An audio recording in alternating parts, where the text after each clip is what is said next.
Assalamu alaikum dear students, welcome to your channel The Anatomy Canvas.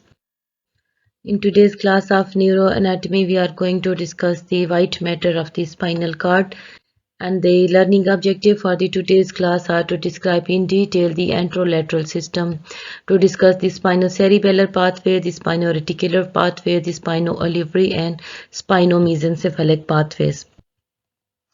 So first of all, we will discuss the spinothalamic pathway.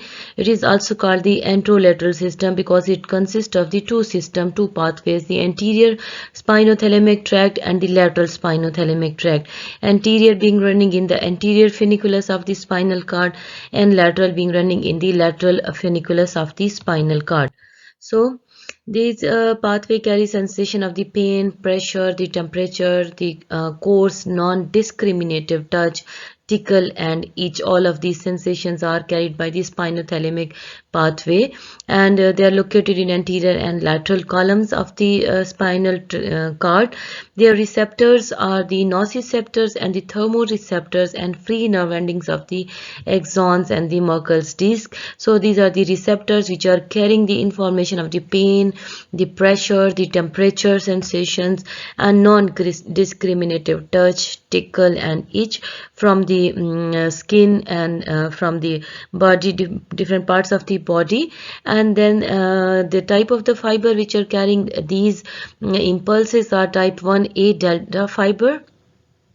These fibers carry the sensation of abrupt, sharp and well localized pain synapses in lamina 5 and lamina 1. So this is the sharp, well localized pain which is carried by type A delta fiber. Then the next is the type C fibers, which are usually unmyelinated, and the fibers carrying the sensation through type C fibers, these are dull pain, and these enter into lamina 2 and 3 of the spinal cord, of the gray matter of the spinal cord. So this one, the A delta fibers carry the abrupt, sharp and well localized pain, and this is the fast and these are the heavily myelinated fibers, while the mechanical stimuli and the dull pain is carried by the C fibers, which are unmyelinated. They enter into lamina 2 and lamina 3 of the spinal cord. So first order neurons are located in the dorsal root ganglia. Here you can see in this diagram, this is the dorsal root ganglia where first order neurons are located. This one is the peripheral process of the dorsal root ganglion, which is going to periphery and taking the sensations of pain, touch, temperature and the tickle, itching, etc. Then they enter into the spinal cord, into the lamina of 1, 2 and 5. So the first order neuron sends central process through lateral portion of dorsal root to enter the dorsolateral tract of Lissauer of the spinal cord. Fibers carrying pain and temperature sensation decussate in ventral commissure to reach the contralateral side within about one segment of their origin. This is a very important concept you must understand, that in addition to pain and temperature, while other modalities which are carried by the spinothalamic tract, they ascend for several segments before crossing. So when they enter into the spinal cord, the pain and temperature sensation, the fibers carrying these sensation usually remain within one segment of their entry and origin, while other sensations, fiber carrying other sensation either ascend to many segments before crossing to the opposite side.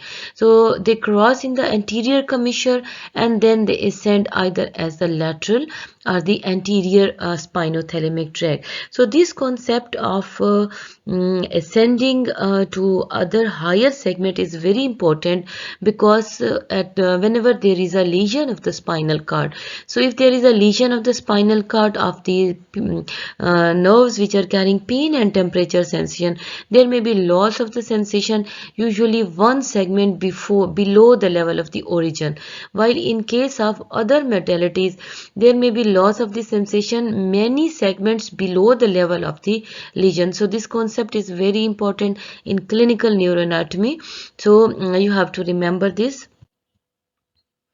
Spinothalamic pathway, the first order neuron synapse in the substantia gelatinosa, that is into the lamina 2 of this dorsal gray horn, the posteromedial nucleus lamina 1 and nucleus proprius, that is lamina 3 and 4. So here you can see these are the pain and temperature sensations. Their peripheral process enter into dorsal root ganglia where the first order neuron is located. Central process entered through the dorsal root of the spinal cord into the dorsal gray horn, and then they here it relates synapse with the second order neuron, and then the fibers, the axons of the second order neurons decussate in anterior commissure, and then it ascends as the lateral spinothalamic tract. Then the pressure and the touch sensations, again peripheral process enter into dorsal root ganglia. Central process enters through the dorsal root into the dorsal horn of the spinal cord where the second order neurons are located. Here the axon of the first order synapse with second order, whose axon then crosses to the opposite side and ascends along with the lateral spinothalamic tract. This one is the anterior spinothalamic tract. So both of these two tracts, the lateral spinothalamic tract and anterior spinothalamic tract, along with the tectospinal tract, they ascend through the brainstem as the spinal lemniscus. Their third order neurons are located in the ventro-posterolateral nucleus of the thalamus, where they relate their synapse with this third order neuron, and then the sensations are carried to the post-central gyrus. Here also you can see the position sensations which are carried from the upper limb, that is above the level of the T1, and these sensations, the peripheral process enter into dorsal root ganglia and central process enter through dorsal root, and then their nucleus is over here is the accessory cuneate nucleus. Here you can see the accessory cuneate nucleus is present, and from here the fibers ascend as the cuneo-cerebellar pathway which enters through inferior cerebellar peduncle into the cerebellum. The fourth pathway which you can see over here is for the unconscious proprioception, and these sensations are carried by the spinocerebellar pathway. The spinocerebellar pathway being having the two parts, the anterior and the posterior. So we will discuss these two tracts also in detail. Here you must understand that in case of the spinothalamic tract, the second order neurons are located in the dorsal horn of the spinal cord. Second important thing is the fibers cross to the opposite side and they have a contralateral control of the body. The system is contralateral. This one is opposite to that of the dorsal column, whose second order neurons are located in medulla in the nucleus cuneatus and nucleus gracilis, where they decussate to opposite side and then they ascend to as the medial lemniscus. So dorsal column was carried by medial lemniscus, and spinothalamic tract fibers ascend contralaterally as the spinal lemniscus. So this is the spinothalamic tract in detail. You can see this one is the lateral spinothalamic tract, this one is the anterior spinothalamic tract, and these are the fibers of the cuneo-cerebellar pathway which are also going along with these fibers, and they relay into the ventro-posterolateral nucleus, while cuneo-cerebellar enter through the inferior cerebellar peduncle into the cerebellum. Here you can see this is the cross section of the spinal cord, and you can see the relative position of the ascending tract. This one is the dorsal spinocerebellar pathway and this one is the ventral spinocerebellar pathway. Anterior to ventral spinocerebellar pathway is the spinothalamic and the spinoreticular fibers are there, and also the spino-olivary fibers. So these are all ascending fibers over here. Here you can see the medial longitudinal fasciculus is present, and also you can see the medial reticulospinal fibers, the ventrolateral reticulospinal, the ventral reticulospinal, and the lateral reticulospinal fibers. These are the different tracts of the reticulospinal system which are present over here. Also you can see the vestibulospinal which is present over here, and the tectospinal which is present over here. These all are the ascending tracts of the spinal cord, in addition to fasciculus and gracilis which we have discussed in the previous lecture as well. So spinothalamic tract, and next is the spinoreticular tract. So you must understand that the pain signals from the injured tissue, they decussate in spinal cord and ascends with the spinothalamic fibers. They end in a reticular formation. So you must remember, we have already discussed that the pain sensation are carried by two types of the fiber. Type A delta, which is carrying fast pain, and type C fibers, which is carrying dull pain from the body to the higher levels.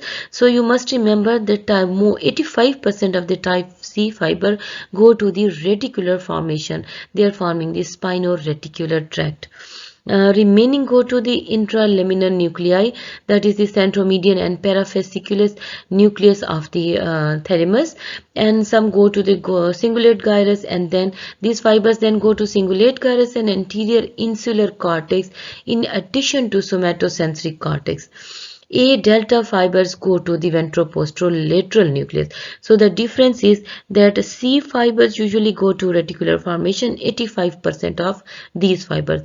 Remaining C fibers goes to intralaminar nuclei, that is centromedian and parafascicular nucleus of the thalamus, and then they go to cingulate and anterior insular cortex. While A delta fibers, which are carrying the pain, a sharp, well-localized pain, it goes to the ventroposterolateral nucleus and then to the somatosensory cortex. So this system, the spinoreticular tract, is involved basically in control of descending modulation and motivational effective aspects of the pain. It can modulate the pain by the endogenous morphine system.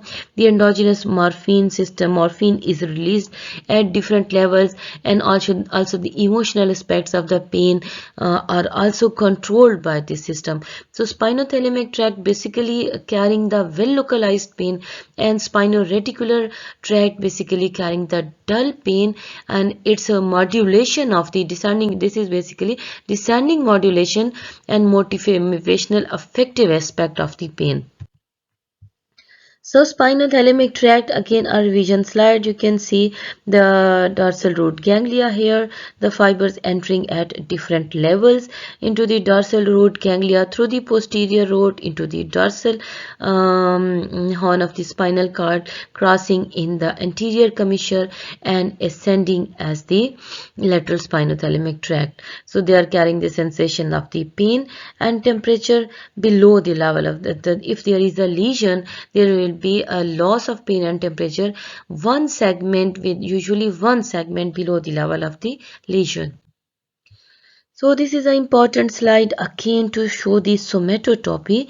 This is general plan of the segmental organization of fibers in dorsal funiculus and lateral corticospinal and spinothalamic tracts. So this one is dorsal funiculus. This is the lateral funiculus carrying the lateral corticospinal, and this one is anterior funiculus carrying the spinothalamic fibers. So you can see this area is represented by C4, then C8, T2, T6, and all these areas carrying the sensation of pressure, vibration, movement, position, and touch. So this is the dorsal column, and every area is specified in the spinal cord. Here you can see this area carrying the sensation from C4, then C8, T2, T6, T7, T12, L3, S1 and S5. So the lower level, the sensation which are carrying from the caudal part of the body, they are more anteriorly placed, and the fibers which are entering later into the body, they are more dorsally placed in the spinothalamic tract. In lateral corticospinal tract in the spinal cord, you can see this area shows the C1 to C5, then C6, 7, 8, and then T1, T2 to T12 areas, then L1 to S1 and S5. So this is very important. This is segmental organizational plan of the fibers, and this is maintained throughout the spinal cord. Now the sensory homunculus, which carrying the sensations of the pain, temperature, and touch. You can see this is the area show. This is basically the postcentral gyrus, and in a coronal section you can see like this. So this is the area where intra-abdominal, showing the sensation from the intra-abdominal viscera, then from the pharynx, the tongue, the jaw, gums, teeth, lip, then the lower lip and the lips and the upper lips, then the area shown off by the face, then nose and eyes and thumb, then you can see the fingers, the hands, the forearm, elbow, arm, head and neck, trunk, hip, leg, and then foot, toes, and genitalia. So you can see a larger area of the somatosensory cortex is represented by area of the face and also by the hand and basically the thumb. So this presentation of different parts is known as the sensory homunculus. Here is a comparison of the dorsal column and the spinothalamic tract. So first we will see the spinothalamic tract. The first order neurons are located over here in the dorsal root ganglia, enter through the dorsal root into dorsal gray horn. Second order neurons located over here cross in anterior commissure to opposite side and ascends either lateral or the anterior spinothalamic tract in the spinal lemniscus to the ventroposterolateral nucleus. Here the dorsal column, the first order neurons located in dorsal root ganglia, they enter into the spinal cord and then without relaying, they enter into the dorsal column, that is the fasciculus cuneatus and fasciculus gracilis. Then their second order neurons are located in nucleus cuneatus and nucleus gracilis in medulla. So here is the difference. In case of the spinothalamic tract, first dorsal, second order neurons are located in spinal cord. In case of dorsal column, they are located in the medulla. Second is the spinothalamic tract ascends contralaterally while the dorsal column ascends ipsilaterally. It decussates in the spinal in the medulla here, the forming initially internal arcuate fiber and then the major sensory decussation, and then ascends as the medial lemniscus into the ventroposterolateral nucleus of the thalamus. So this one ascends contralaterally, and the second order neurons located in the dorsal horn of the spinal cord and third order of both the system are located into VPL nucleus of the thalamus, and then sensations course to the postcentral gyrus. So a comparison of the first and the slow pain carried through the spinothalamic tract. The spinothalamic tract carrying the fast pain by A delta fibers and slow pain by the C fiber. The fast pain is sharp and pricking in nature. Slow pain is dull and burning in nature. Carried by A delta and C fibers. The sharp pain is of short latency and slow pain is of slower onset. Sharp pain is well localized and this one is diffuse. It is of shorter duration and diffuse slow pain is longer duration. It has no emotional contact but it has emotional part within it, and it is not blocked by the morphine. But this system is blocked by morphine because, as we have discussed, 85% of the C fibers go to the reticular formation, and it has an emotional emotional part which is controlled by the endogenous morphine system, which is released by this spinal-reticular tract. This tract, which is sharp, pricking pain and fast pain, this is called the neospinothalamic tract, and then this one is called the paleospinothalamic tract. Again, little bit some important. This one is the spinocerebellar tract, and the receptors, the modalities which it carrying are the unconscious proprioception and muscle spindle. Then the receptors are the Golgi tendon organ. The first order neuron usually located in dorsal root ganglia in spinal ganglion enter into spinal cord. Through the posterior root, the second order neurons are located in the Clark nucleus, carrying the posterior spinocerebellar pathway from the level C8 to L2 or L3. Then the accessory cuneate nucleus forming the cuneo-cerebellar pathway above the level of the C8, and then the posterior cuneo-cerebellar anterior spinocerebellar tract. Their nucleus is located in posterior horn below the level of L2 to L3. So this is an important concept. You please must remember that the anterior spinocerebellar tract is carrying the proprioceptive information below the level of lumbar 2 or lumbar 3. Above the level of lumbar 2 till the level of the C8, the sensations are carried by the proprioceptive sensations are carried by posterior spinocerebellar tract, and above the level of the C8, the sensations are carried by the cuneo-cerebellar tract, where their second order neuron is the accessory cuneate nucleus. All of these fibers then terminate in the cerebral cortex. So another important point about this tract you have to remember is that it has two orders. The first order neuron in dorsal root ganglia and second order neuron in the spinal cord. Now, the spinocerebellar tract, the receptors are basically muscle spindles and Golgi tendon organ. Here you can see this is the muscle area, the muscle which is showing the muscle spindle in detail. Here you can see the intrafusal muscle fiber as well as the extrafusal muscle fibers carried through either one alpha efferent fibers, two efferent fibers, and these enter through the dorsal root.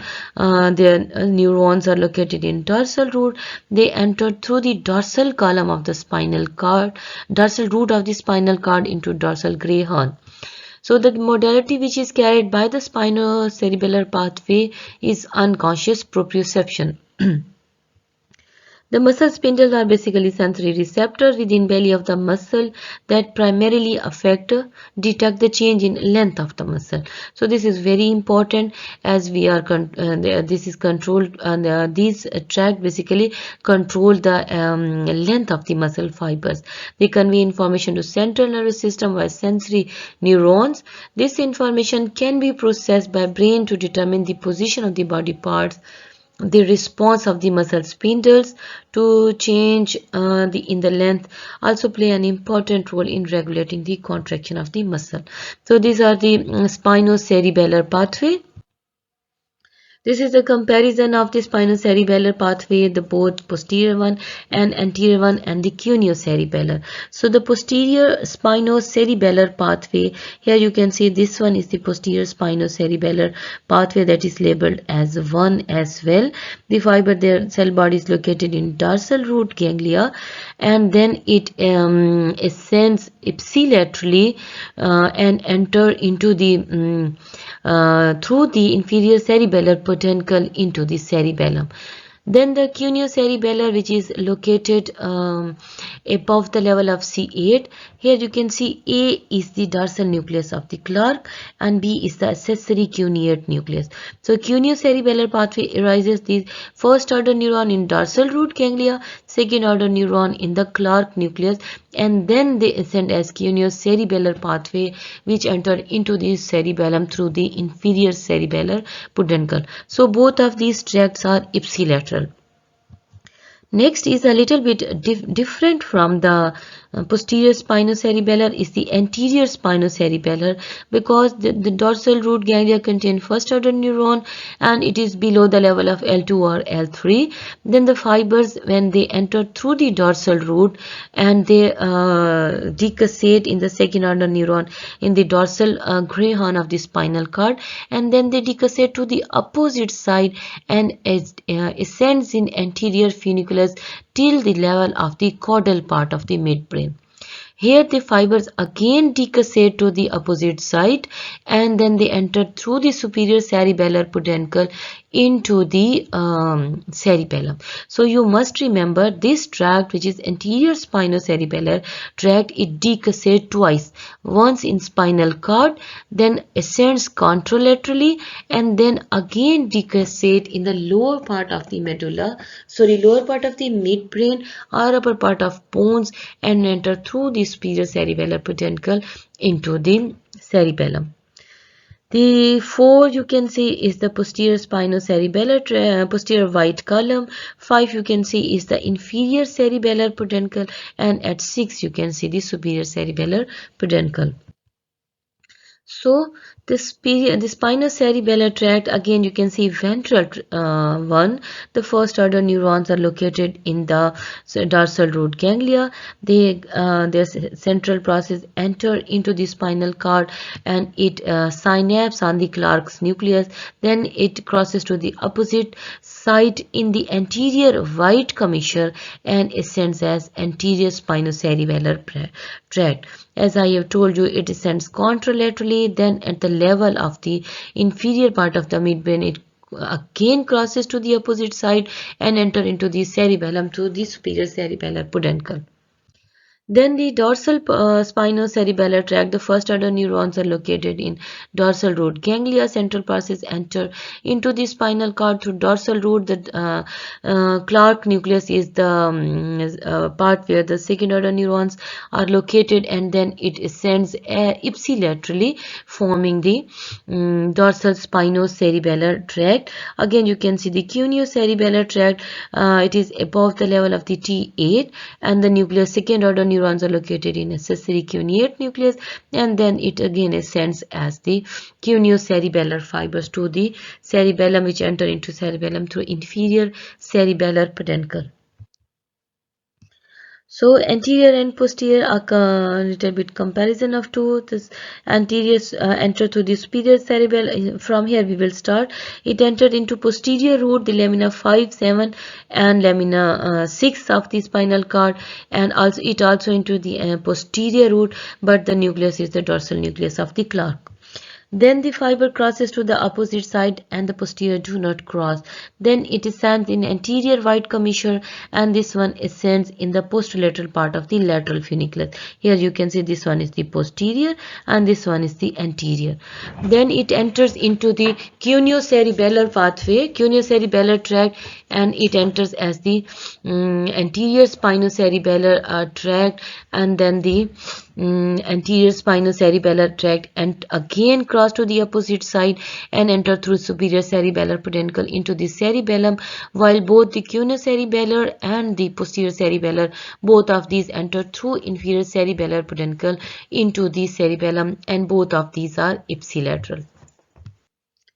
Now the little bit about the spinomesencephalic tract. Many of the nucleus in the mesencephalon in the midbrain are present. These are the superior colliculus, the parabrachial nucleus in midbrain, which has connection with amygdala. It also gives collateral to the periaqueductal gray matter for the pain modulation, to the pretectal nucleus. So these most of the fibers are the contralateral, and mostly they are myelinated. They are likely to be involved in motivational affective component of the pain. This you must remember, because from the superior colliculus and then the parabrachial nucleus in midbrain, they are going either to amygdala, or from the periaqueductal gray matter they are going to the and the pretectal nucleus they are going to the limbic system. So these spinomesencephalic tract basically involved for the emotional and motivational affective component of the pain control system. So these are the different nuclei, and this system collectively called as the spinomesencephalic. You can call it the superior as is going to the colliculus, so spinocollicular tract, or the spinotectal tract going to the pretectal nucleus. So collectively it is called the spinomesencephalic tract.